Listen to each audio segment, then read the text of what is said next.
ಇವತ್ತು ನರೇಗಾ ಯೋಜನೆ ವಿಚಾರ ಇದೆ.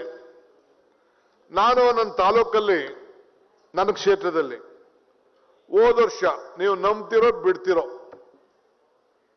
ಒಂದು ವರ್ಷಕ್ಕೆ 250 ಕೋಟಿ ರೂಪಾಯಿ ಕೆಲಸ ಆಗುವಂತ ಕೆಲಸವನ್ನ ಮಾಡಿದೆ. ಏನೆಲ್ಲ ಗಾಬರಿ ಆಗ್ಬಿಟ್ರು, ಎಲ್ಲ ಬಿಜೆಪಿಯವರು ಬೇರೆ ಬೇರೆಯವರೆಲ್ಲ ಗಾಬರಿ ಆಗ್ಬಿಟ್ರು, ಸೆಂಟ್ರಲ್ ಗೌರ್ಮೆಂಟ್ ಅವರೆಲ್ಲ. ಏನೋ ಡಿ.ಕೆ. ಶಿವಕುಮಾರ್ ಲೂಟಿ ಹೊಡೆದು ಬಿಟ್ಟವನೆ, ಸುಳ್ಳು ಬರೆದು ಬಿಟ್ಟವನೆ, ಏನೋ ಹೊಸದಾಗಿ ಏನೋ ಕ್ರಿಯೇಟ್ ಮಾಡ್ಬಿಟ್ಟಿದ್ದಾನೆ ಅಂತೇಳಿ ತಂಡ ಮೇಲೆ ತಂಡ ಬಂದ್ಬಿಡ್ತು. ಕೊನೆಗೆ ಒಂದು 25-30 ಎನ್ಕ್ವೈರಿ ಕೂಡ ಆಯ್ತು. ಹೆಂಗ್ ಮಾಡ್ದ, ಏನ್ ಸಾಧ್ಯ ಅಂತೇಳಿ.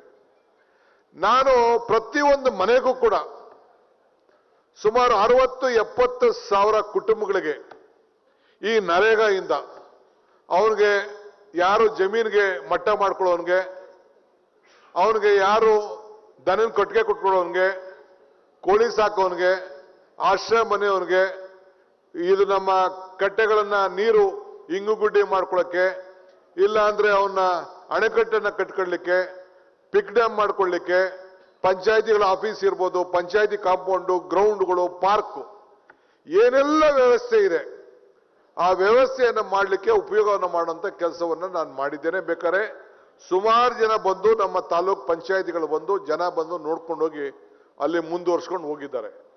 ನಮ್ಮಲ್ಲಿ ಕೆಲಸ ಮಾಡೋದೇ ಇಲ್ಲ. ಒಂದೊಂದು ಮನೆಗೆ ಕುರಿ ಶೆಡ್ಗಳ ಕಟ್ಟಲಿಕ್ಕೆ 30,000-40,000 ರೂಪಾಯಿ ಕೂಡ ಪ್ರತಿಯೊಂದು ಕುಟುಂಬಕ್ಕೂ ಕೂಡ ನಾನು ಸಹಾಯ ಮಾಡುವಂತ ಕೆಲಸವನ್ನ ನಾನು ಮಾಡಿದೆ. ನಿಮ್ಮ ಶಕ್ತಿ ಏನಿದೆ ಅಂತಂದ್ರೆ, ಹಿಂದೆ ಒಬ್ಬ ಮಾಜಿ ಮುಖ್ಯಮಂತ್ರಿಗಳು ಅವ್ರ ಹೆಸರು ಹೇಳೋದು ಬಿಡ, ಅವ್ರೇನ್ರಿ ಪಂಚಾಯತಿಯವ್ರನ್ನ ಉಪಯೋಗಿಸ್ಕೊಂಡು ಈ ನಮ್ಮ ಇದು ಸಂದರ್ಭದಲ್ಲಿ, ಯಾವ್ದ ಕೋವಿಡ್ ಸಂದರ್ಭದಲ್ಲಿ, ಇಲ್ಲ ನಮ್ಮ ರವಿ ಇಲ್ಲೇ ಇದ್ದಾರೆ, ಕೋವಿಡ್ ಸಂದರ್ಭದಲ್ಲಿ ಪ್ರತಿಯೊಂದು ಕುಟುಂಬಕ್ಕೆ ಸುಮಾರು 10,000 ರೂಪಾಯಿ ವೆಚ್ಚದ ಸಾಮಾನುಗಳು, ಆಹಾರ ಪದಾರ್ಥಗಳು, ತರಕಾರಿ ಪದಾರ್ಥಗಳು, ಮನೆ ಪದಾರ್ಥಗಳು ಎಲ್ಲ ಸೇರಿ 10,000 ರೂಪಾಯಿದು ಪಂಚಾಯತಿ ಹಣದಲ್ಲಿ ಕೊಡುವಂತ ಕೆಲಸವನ್ನ ನಾನು ಮಾಡಿದೆ. ನಮ್ಮ ಡಿ ಸಿ ಮೇಲೆಲ್ಲ ದೊಡ್ಡ ಕಂಪ್ಲೇಂಟ್ ಮಾಡ್ತಿದ್ದ. ನಾನು ಹೇಳಿದೆ, ಕಾನೂನು ಪುಸ್ತಕ ತೆಗೆದು ನೋಡು, ಸರ್ಕಾರಕ್ಕೂ ಇದಕ್ಕೂ ಸಂಬಂಧ ಇಲ್ಲ, ನಮ್ಮ ದುಡ್ಡು, ನಮ್ಮ ಹಣ, ನಮ್ಮ ವ್ಯಾಪಾರ, ನಾವು ಪಂಚಾಯತಿಯವ್ರು ತೀರ್ಮಾನ ಮಾಡಿದೀವಿ ಅಂತೇಳಿ ಎಲ್ಲ ಪಂಚಾಯತಿಯವ್ರ ಕೆಲವು ರೆಸಲ್ಯೂಷನ್ ಮಾಡಿಸಿ ಜನರಿಗೆ ಹಂಚುವಂತ ಕೆಲಸವನ್ನ ನಾನು ಮಾಡಿದೆ. ಇದನ್ನು ಯಾಕೆ ಹೇಳ್ತಾ ಇದ್ದೀನಿ, ಎಲ್ಲಿವರೆಗೂ ನಿಮ್ಮಲ್ಲಿ ಪ್ರಾಮಾಣಿಕತೆ ಇರ್ತದೋ, ಎಲ್ಲಿವರೆಗೂ ನಿಮ್ಗೆ ಬದ್ಧತೆ ಇರ್ತದೋ, ಆ ಬದ್ಧತೆಯಲ್ಲಿ ಇವತ್ತು ನೀವು ಕೆಲಸ ಮಾಡಲಿಕ್ಕೆ ಅವಕಾಶ ಇದೆ. ಇವತ್ತು ಕೇಂದ್ರ ಸರ್ಕಾರ ನಾವು ನರೇಗಾ ತಂದಿದ್ದೇವೆ. ಈ ಒಂದು ನರೇಗಾ ವಿಚಾರಕ್ಕೆ ಬಂದಂತ ಸಂದರ್ಭದಲ್ಲಿ ನಾನು ಕೂಡ ಒಬ್ಬ ಭಾಗಿ. ಕೇಂದ್ರ ಸರ್ಕಾರದಲ್ಲಿ ನಾನು ಹೋಗಿ ಸೋನಿಯಾ ಗಾಂಧಿ ಅವ್ರ ಹತ್ರ, ಮನಮೋಹನ್ ಸಿಂಗ್ ಅವ್ರ ಹತ್ರ, ಆ ಡೆಲಿಗೇಷನ್ CP ಜೋಶಿ ಇದ್ರು. ಆಗ ಕೆಲವು ಗೈಡ್ಲೈನ್ಸ್ ಬಹಳ ಸ್ಟ್ರಿಕ್ಟ್ ಇತ್ತು, ಕಡಿಮೆ ಇತ್ತು. ಬೇರೆಯವರು ಜಮೀನ್ಗೆ ಹೋಗಿ ಕೂಲಿ ಮಾಡ್ಕೊಳ್ಳೋಕೆ ಕೆಲವರೆಲ್ಲ ಹಂಚಿದ್ರು, ಅವೆಲ್ಲ ಕೂಡ ಇತ್ತು. ನಾನು ಸಿದ್ದರಾಮಯ್ಯನವರು ನಾವೆಲ್ಲ ಬಳ್ಳಾರಿಗೆ ಹೋಗ್ತಿದ್ದಾಗ ಮೊಳಕಾಲ್ಮೂರು ಹತ್ರ ಒಂದು ಹಳ್ಳಿಲಿ ಒಂದು 50 ಜನ ಹೆಣ್ಮಕ್ಳು ಮಧ್ಯ ನಿಂತ್ಕೊಂಡು ಅವರ ಕಷ್ಟನ ಹೇಳ್ಕೊಂಡ್ರು, ಅವ್ರ ಕೂಲಿ ಹೋಗೋದ್ ಬಗ್ಗೆ ಹೇಳ್ಕೊಂಡ್ರು. ಆಗ ಕೊನೆಗೆ 50 ರೂಪಾಯಿ ಅನ್ನೋದಿತ್ತು. ಇದನ್ನು ಕೂಡ ಎತ್ಕೊಂಡೋಗಿ ನಾನು CP ಜೋಶಿಗೆ, ಸೋನಿಯಾ ಗಾಂಧಿಗೆ ಒಂದು ಅರ್ಜಿ ಕೊಟ್ಟೆ, ನಾನು ಈ ತರ ಇದೆ ಪರಿಸ್ಥಿತಿ ಅಂತೇಳಿ. ಆಗ ಅವರು ಕರೆದು CP ಜೋಶಿಗೆ ಹೇಳಿದ್ರು, ಸೋನಿಯಾ ಗಾಂಧಿ ಅವರು, ಇದೇನೋ DK ಹೇಳ್ತಾನೆ ಸ್ವಲ್ಪ ಕೇಳಿ ಅಂತ. ಆಮೇಲೆ ತೀರ್ಮಾನವನ್ನು ಮಾಡಿ ತಮ್ಮ ಸ್ವಂತ ಜಮೀನಲ್ಲೇ ಅವನು ಜಮೀನನ್ನ ಮಟ್ಟ ಮಾಡ್ಕೊಳ್ಳಿಕ್ಕೆ, ನಮ್ಮ ರೇಷ್ಮೆ ಕಡ್ಡಿ ಹಾಕ್ಲಿಕ್ಕೆ, ಬೇರೆ ಯಾವ್ದಾದ್ರು ಒಂದು ವ್ಯವಸಾಯ ಹಾಕ್ಲಿಕ್ಕೆ, ಗುಂಡಿ ತೋಡಿ ಉಣ್ಲಿಕ್ಕೆ, ಅದಕ್ಕೂ ಕೂಡ ಈ ನರೇಗಾದಿಂದ ಹಣವನ್ನ ಪಡ್ಕೊಳ್ಳಿಕ್ಕೆ ಅವಕಾಶವನ್ನ ಕಲ್ಪಿಸ್ಕೊಳ್ಳುವಂತ ಕಾನೂನು ವ್ಯವಸ್ಥೆಯನ್ನ ಅವತ್ತು CP ಜೋಶಿ ಅವರು, ಮನಮೋಹನ್ ಸಿಂಗ್ ಅವರು ತಂದ್ಕೊಟ್ರು ಅನ್ನೋದನ್ನ ನನಗೆ ಹೇಳ್ಕೊಳ್ಳಿಕ್ಕೆ ನನಗೆ ಬಹಳ ಸಂತೋಷ ಆಗ್ತದೆ. ಇದನ್ನ ನೀವು ಸರಿಯಾಗಿ ಉಪಯೋಗಿಸ್ಕೊಳ್ಬೇಕು. ಇವತ್ತು ನಾನು ನಮ್ಮ ಅಧಿಕಾರಿಗಳ ಕೇಳಿದೆ, ನಮ್ಮ ಶುಕ್ಲಾ ಅವರು ಬೇರೆಯವರೆಲ್ಲ ಇದ್ರು, ನಮ್ಮ ಆಫೀಸರ್ಸ್ ಎಲ್ಲ ಇದ್ರು, ಅವರೆಲ್ಲ ನಮ್ಮ ಡೈರೆಕ್ಟರ್ ಎಲ್ಲ, ಅವ್ರೀಗ ಕೆಲವರು ಈಗ ಕೋಲಾರ ತುಮಕೂರಲ್ಲೆಲ್ಲ ಚೆನ್ನಾಗಿ ಈಗ ಹೊಸದಾಗಿ ಪ್ರಾರಂಭ ಮಾಡಿದಂತೆ. ಸೊ ನೀವು ಬಳಸ್ಕೊಳ್ಬೇಕು. ಈಗ ಕೇಂದ್ರ ಸರ್ಕಾರ 2025ರಲ್ಲಿ ಯಾಕೋ ನಮ್ಮ ಮೇಲೆ ಸ್ವಲ್ಪ ಮಲ್ತಾಯಿ ಧೋರಣೆ ಮಾಡ್ತಾ ಇದ್ದಾರೆ NDA ಸರ್ಕಾರ. ಇದು ಯಾಕೆಂದ್ರೆ ನಾವು ಕಾಂಗ್ರೆಸ್ ಅವ್ರು ತಂದ್ಬಿಟ್ವಲ್ಲ, ಇದಕ್ಕೇನಾದ್ರು ಮಾಡಿ ಇದನ್ನ ಎಳಿಬೇಕು ಅಂತೇಳಿ ನಮ್ಗೆ ಹೆಚ್ಚಿಗೆ ಪ್ರಚಾರ ಸಿಕ್ಬಿಡ್ತದೆ, ಜನರ ಹೃದಯಕ್ಕೆ ಹೊಟ್ಟೋಗ್ಬಿಡ್ತೀವಿ ಅಂತೇಳಿ ಪಾಪ ಅವರು ನಮ್ಗೆ ಬಗ್ಗೆ ಒಂದು ನೋಡ್ತಾ ಇದ್ದಾರೆ.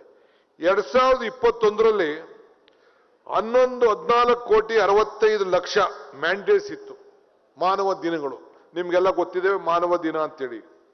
ಈ ವರ್ಷ 9 ಕೋಟಿಗೆ ತಂದಿಳಿಸಿದ್ದಾರೆ. ಅಂದ್ರೆ ಆಲ್ಮೋಸ್ಟ್ 40% ಅಷ್ಟು ಕಡಿಮೆ ಇಟ್ಟಿದ್ದಾರೆ.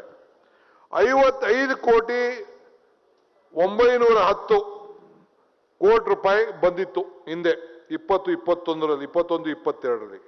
ಈಗ 2691 ಕೋಟಿ ಬಂದಿದೆ. ಅಂದ್ರೆ ಎಷ್ಟು ವ್ಯತ್ಯಾಸ ಆಗಿದೆ ಅನ್ನೋದನ್ನ ತಾವೆಲ್ಲ ಗಮನಿಸಬೇಕು. ಈಗ ಮೇಜರ್ ಪ್ರೋಗ್ರಾಮ್ ಇದೆ ಜಲ್ ಜೀವನ್ ಮಿಷನ್ ಅಂತ. ಒಟ್ಟು ನಮ್ಮ ಫೈನಾನ್ಸ್ ಇದರಲ್ಲಿ ಬಜೆಟ್ 24,000 ಕೋಟಿ ಇದೆ. ನಮ್ಮ ಇರಿಗೇಷನ್ ಬರೀ 22,000, ಆದ್ರೆ RDP ಅದು 24,000 ಇದೆ. ಇಲ್ಲಿ ಫೈನಾನ್ಸ್ ಕಮಿಷನ್ಗೆ 20 ZPಗೆ TPಗೆ ಗ್ರಾಮ ಪಂಚಾಯತಿಗೆ ಸಪರೇಟ್ ವ್ಯವಸ್ಥೆ ಇರೋದು ತಮ್ಗೆಲ್ಲ ಗೊತ್ತಿರುವಂತ ವಿಚಾರ. ಇವತ್ತು ನಾನು ತಮ್ಗೆ ಹೇಳೋದು, ಇವತ್ತು ನಮ್ಮ ಪಂಚಾಯತಿಯ ವ್ಯವಸ್ಥೆಯಲ್ಲಿ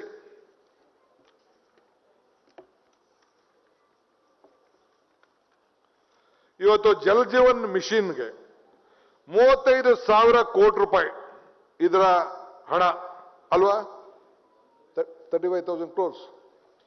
25,000 ಕೋಟಿ ರೂಪಾಯಿ ರಾಜ್ಯ ಸರ್ಕಾರ, 11,000 ಕೋಟಿ ರೂಪಾಯಿ ಕೇಂದ್ರ ಸರ್ಕಾರ, ಒಟ್ಟು 13,000 ಕೋಟಿ ರೂಪಾಯಿ ಬಾಕಿ ಇದೆ. ಲೆಕ್ಕ ಅವರು 45%, ನಾವು 45%, ನೀವು 10% ಅಂತ ಅದು ಲೆಕ್ಕ ಇರೋದು. ಸೊ ಲಾಸ್ಟ್ ಇಯರು ಬರೀ ನಮಗೆ 3,700 ಕೋಟಿ ರೂಪಾಯಿ ನಾವು ಸರ್ಕಾರ ಕೊಟ್ಟಿದೆ. ಕೇಂದ್ರ ಸರ್ಕಾರ ಇನ್ನ 0, ಇನ್ನ 1 ರೂಪಾಯಿ ಹಣ ಕೂಡ ಕೊಟ್ಟಿಲ್ಲ. ಇವತ್ತು ನರೇಗಾದಲ್ಲಿ ಈಗಾಗಲೇ ನಾನು ನಿಮ್ಗೆ ಹೇಳಿದ್ದೇನೆ, ರೋಡ್ ವರ್ಕ್ ಕೂಡ ಸುಮಾರು ಇಲ್ಲ, 0 ಅಂತ ಹೇಳಿದ್ದೀನಿ ನಾನು, ಏನೂ ಇಲ್ಲ. ಸೊ ಹಂಗೆ ಇವತ್ತು 25,000 ಕೋಟಿಲಿ ಇವತ್ತು ಜಲ್ ಜೀವನ್ ಮಿಷನ್ಗೆ 11,000 ಕೋಟಿ, ನರೇಗಾಗೆ 2,400 ಕೋಟಿ, ರೂರಲ್ ರೋಡ್ಸ್ಗೆ 1,000 ಕೋಟಿ, ಹಿಂಗೆ ಇವೆಲ್ಲ ಕೂಡ 900 ಕೋಟಿ CM ಇನ್ಫ್ರಾಸ್ಟ್ರಕ್ಚರ್. ಮೊನ್ನೆ ನಾನು ಪ್ರಿಯಾಂಕಾ ಖರ್ಗೆ ಅವರು ಅಲ್ಲಿ ನನಗೆ ಮಲ್ಲಿಕಾರ್ಜುನ್ ಖರ್ಗೆ ಸಾಹೇಬರು ಕರ್ಕೊಂಡೋಗಿ ಆ ಕಲ್ಯಾಣ ಕರ್ನಾಟಕದಲ್ಲಿ ಈ ರಸ್ತೆಗೆ ಆ ಸ್ಕೀಮ್ ಹೆಸರೇನು, ಕಲ್ಯಾಣ ಪಥ, ಒಂದು ಒಳ್ಳೆ ಯೋಜನೆಯನ್ನ ತೆಗೆದುಕೊಂಡು ಬಂದು ನಾವು ಏನು 5,000 ಕೋಟಿ ರೂಪಾಯಿ ನಮ್ಮ ಸರ್ಕಾರ ಅವ್ರಿಗೆ ಕೊಡ್ತಾ ಇದೆ, ಅದರಲ್ಲಿ ಒಂದು ಹೊಸ ಯೋಜನೆಯನ್ನ ತಯಾರು ಮಾಡಿ ಅಲ್ಲಿ ಕೊಟ್ಕೊಂಡು ಬಂದಿದ್ದಾರೆ. ಸೊ ಪ್ರಗತಿ ಪಥ ಕೂಡ ಒಂದು ಕಾರ್ಯಕ್ರಮ ಇದೆ. ಸೊ ಹಂಗೆ ಅನೇಕ ಕಾರ್ಯಕ್ರಮಗಳನ್ನ ಇವತ್ತು ನಾವು ರೂಪಿಸ್ಕೊಂಡು ನಾವು ಬರ್ತಾ ಇದ್ದೇವೆ. ಇವತ್ತು ತಮ್ಗೆ ನಾನು ಹೇಳೋದಿಷ್ಟೇ, ಇವತ್ತು ಏನು ನಮ್ಮ ಸರ್ಕಾರ ಈ ಒಂದು ಕಾರ್ಯಕ್ರಮವನ್ನು ರೂಪಿಸಿದೆ, ಇವತ್ತು ನಾವು 1,48,00,000 ಆಸ್ತಿಗಳ ಮನೆಗಳಿದೆ. ಇದರಲ್ಲಿ ನಾವು 53,000 ಅಷ್ಟು ನಾವು ಮಾಡಿದ್ದೇವೆ, 50 ಲಕ್ಷ ಅಷ್ಟು. ಇನ್ನ 95 ಲಕ್ಷ ಮನೆಗಳು ಇವತ್ತು ಉಳ್ಕೊಂಡಿದೆ. ನೀವೆಲ್ಲ ಬಾಪು ಸೇವಾ ಕೇಂದ್ರದಲ್ಲಿ ಇವತ್ತು ಮಾಡ್ಕೊಳ್ಳಿಕ್ಕೆ ಒಂದು ಅವಕಾಶ ಇವತ್ತು ಒದಗಿಸ್ಕೊಟ್ಟಿದೆ. ಒಂದು ನಾನು ನಿಮ್ಮ ಎಲ್ಲರಿಗೂ ಕೂಡ ನಾನು ಅಭಿನಂದಿಸಬೇಕು. ಪ್ರಿಯಾಂಕಾ ಖರ್ಗೆ ಅವರ ನೇತೃತ್ವದಲ್ಲಿ ಇಡೀ ರಾಜ್ಯದಲ್ಲಿ 1,272 ಕೋಟಿ ರೂಪಾಯಿನ ಟ್ಯಾಕ್ಸ್ ಕಲೆಕ್ಟ್ ಮಾಡಿದ್ದೀರಿ. ಪ್ರಧಾನಮಂತ್ರಿಗಳು ಕೂಡ ಇವತ್ತು ಒಂದು ಉತ್ತಮವಾಗಿ ಕೆಲಸ ಮಾಡಿದ್ದೀರಿ ಅಂತೇಳಿ ಅಭಿನಂದಿಸಿದ್ದಾರೆ. ರಾಜ್ಯದ ಸರ್ಕಾರವಾಗಿ ನಿಮಗೂ ಕೂಡ ಅಭಿನಂದಿಸಿ. ಹಂಗೆ ನಾನು ನಮ್ಮ ತಾಲೂಕು ಕೂಡ ಅವಾರ್ಡ್ ಕೊಡ್ಬೇಕಾಯ್ತು, ಕೊನೆಗೆ DK ಕರೆದು ಎಲ್ಲ ಕೊಡ್ಬೇಕಾಯ್ತದು ಅಂತೇಳಿ ಕೊನೆಗೆ ಅವಾಯ್ಡ್ ಮಾಡಿ ನಮ್ಮ ತಾಲೂಕ್ ಪಂಚಾಯತಿ ಅಧ್ಯಕ್ಷನ ಕರೆದು ಅವತ್ತಿನ ಕಾಲದಲ್ಲಿ ಅವಾರ್ಡ್ ಕೊಟ್ಟರು. ಇರ್ಲಿ, ದಾಖಲೆಗಳನ್ನ ಯಾರು ಕೂಡ ಉಳಿಸ್ಲಿಕ್ಕೆ ಸಾಧ್ಯ ಇಲ್ಲ. ನಾನು ಹಾಗಾಗಿ ಹೇಳ್ತಾ ಇರ್ತೀನಿ, ಟೀಕೆಗಳು ಸಾಯ್ತವೆ, ಕೆಲಸಗಳು ಉಳಿತವೆ ಅಂತೇಳಿ. ಹಂಗೆ ನೀವೆಲ್ಲ ಕೂಡ ಇವತ್ತು 11B ಅಲ್ಲಿ ಇವತ್ತು ಏನು ಒಂದು ವ್ಯವಸ್ಥೆ ಮಾಡಿದೀವಿ, ಇದು 1 ಟೈಮ್ ಡಬಲ್ ಟ್ಯಾಕ್ಸ್ ಕಟ್ಟುವಂಥದ್ದು, ಎಲ್ಲ ದಾಖಲೆಗಳನ್ನ ಕರೆಕ್ಟ್ ಮಾಡ್ಕೊಳ್ಳುವಂಥದ್ದು, ಗೈಡೆನ್ಸ್ ವ್ಯಾಲ್ಯೂ 0.05 ಟೈಮ್ಸು. ಎಲ್ಲರೂ ಕೂಡ ಆಸ್ತಿಗಳನ್ನ ನೀವೊಂದು ಕ್ರಾಂತಿಕಾರಿ ಮನೆಗೂ ಹೋಗಿ ಮನೆಗೂ ಮಾತಾಡಿ ಅವರ ನಿಮ್ಮ ಆಸ್ತಿ ದಾಖಲೆಗಳನ್ನ ಕರೆಕ್ಟ್ ಮಾಡ್ಕೊಳ್ಳಿ ಅಂತೇಳಿ ಇವತ್ತು ಹೊರಡಬೇಕು. ಆ ಕೆಲಸ ನೀವೆಲ್ಲ ಸೇರಿ ಮಾಡಬೇಕು ಅಂತೇಳಿ ತಮ್ಮಲ್ಲಿ ನಾನು ಪ್ರಾರ್ಥನೆಯನ್ನ ನಾನು ಮಾಡ್ತಾ ಇದ್ದೇನೆ. ಇವತ್ತು ನೀವೆಲ್ಲ ಹಳ್ಳಿಲಿ ಕೆಲಸ ಮಾಡ್ತಾ ಇದ್ದೀರಿ. ಈಗ ಅವಕಾಶ ಎಷ್ಟೇ ದೊಡ್ಡಿದ್ರು ಕೂಡ, ಆಕಾಶ ಎಷ್ಟೇ ದೊಡ್ಡದಾಗಿದ್ರು ಕೂಡ ಸೂರ್ಯ ಚಂದ್ರ ನಕ್ಷತ್ರಕ್ಕೆ ಬೆಲೆ ಜಾಸ್ತಿ ಇದ್ದೇ ಇದೆ.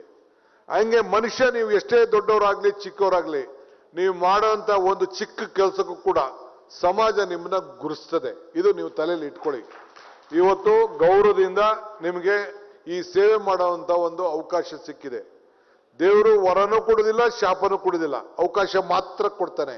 ಆ ಅವಕಾಶ ಕೊಟ್ಟಾಗ ನೀವು ಯಾವ ರೀತಿ ಬಳಸ್ಕೊಳ್ಬೇಕು ಅಂತೇಳಿ ನಾವು ಹೆಂಗೆ ಈ ದೀಪ ಬೆಳಗಿದ್ವಲ್ಲ, ಯಾರಿಗೆ ದೀಪ ಬೆಳಗಿದ್ದು ಆ ದೀಪ ಪ್ರತಿಯೊಬ್ಬ ಮನೆಯಲ್ಲೂ ಕೂಡ ನೀವು ಬೆಳೆಸಿ ಅವ್ರ ಆಸ್ತಿಗಳ ದಾಖಲೆಗಳನ್ನ ಗ್ಯಾರಂಟಿ ಮಾಡುವಂತ ಕೆಲಸ ತಾವು ಮಾಡಬೇಕು ಅಂತೇಳಿ ಇವತ್ತು ಮಾಡಬಹುದು.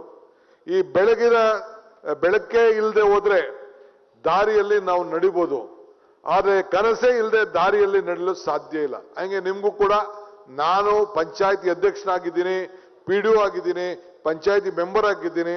ನಾನು ಕೂಡ ನನ್ನ ಕಾಲದಲ್ಲಿ ಸಾಕ್ಷಿ ಗುಡ್ಡೆಯನ್ನ ಈ ಪಂಚಾಯತಿಲಿ ಬಿಟ್ಟು ಹೋಗ್ಬೇಕು ಅನ್ನೋದು ನಿಮ್ಗೆ ಇರಬೇಕು. ಯಾಕೆಂದ್ರೆ ರಿಸರ್ವೇಶನ್ ಅಲ್ಲಿ ಬೇಕಾದಷ್ಟು ಬದಲಾವಣೆಗಳು ಕೂಡ ಎಲ್ಲ ಆಗ್ತಾ ಇರ್ತದೆ. ಸೊ ಹಿಂಗೆಲ್ಲ ಕೂಡ ಈ ವಿಚಾರಗಳಿದೆ. ನಾನು ಈ ಪಂಚಾಯತಿ ವ್ಯವಸ್ಥೆಯಲ್ಲಿ ಹಿಂದೆ ಮೆಂಬರ್ ಆಗಿದ್ದಾಗ ಜಿಲ್ಲಾ ಪಂಚಾಯತಿಗೆ ಪ್ರತಿಯೊಂದು ಲೈನು ಆಕ್ಟ್ ಅಲ್ಲಿ ನೋಡಿದ್ದೆ, ಎಷ್ಟೆಷ್ಟು ಕಾನೂನಲ್ಲಿ ಶಕ್ತಿ ಇದೆ ಅಂತೇಳಿ ಓದಿದ್ದೆ. ಈಗ ಬಿಟ್ಬಿಟ್ಟೆ.